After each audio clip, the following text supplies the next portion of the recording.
बातमीपत्राची सुरुवात करूयात एका महत्त्वाच्या बातमीने। गौतम अदानींवरून होणाऱ्या आरोपांवरून आता मुख्यमंत्री देवेंद्र फडणवीसांनी विरोधकांना प्रत्युत्तर दिलंय। अदानींचं केवळ महाराष्ट्रातच नव्हे तर काँग्रेस शासित राज्यातील मुख्यमंत्र्यांसोबतचे फोटो दाखवून फडणवीसांनी विरोधकांचा दुटप्पीपणा जाहीर सभेत उघड केलाय।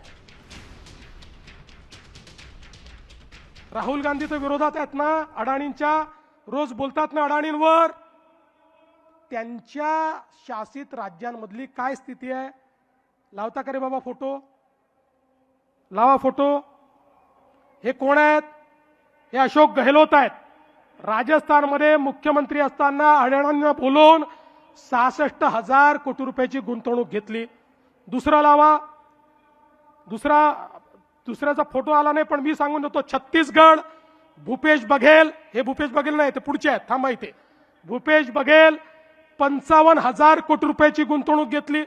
हे कर्नाटकचे काँग्रेसचे सिद्धरामय्याजी, हे राजेश अडाणींसोबत या ठिकाणी बसले आहेत। डी.के. शिवकुमार साहेब, त्यांचे उपमुख्यमंत्री तेही बसले आहेत। 25,000 कोटी रुपयाची अडाणींची गुंतवणूक त्या ठिकाणी झाली। चला पुढे झारखंडला जाऊ। आता हे झारखंड मुक्ती मोर्चाचे हेमंत सोरेन, 25,000 कोटी रुपयाची अडाणींची गुंतवणूक त्या ठिकाणी झाली। आता आपल्या दिदींकडे जाऊ। नाही, त्याच्या आधी आपले हे आले। आता कुठले आले आपले? रेवंत रेड्डी, हे आपले तेलंगणाचे। त्यांची किती गुंतवणूक आहे जरा बघू द्या।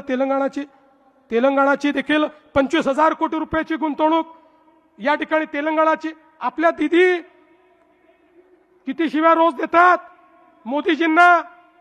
रोज मोदीजींना शिव्या देणाऱ्या दिदी, रोज भाजपवर बोलणाऱ्या दिदी, यांनी पण अडाणींना बोलवलं। काय सुंदर फोटो आहे बघा, एकमेकाला नमस्कार करून राहिले। जसं तुम्ही बोलवून नमस्कार केला तसाच आहे हा।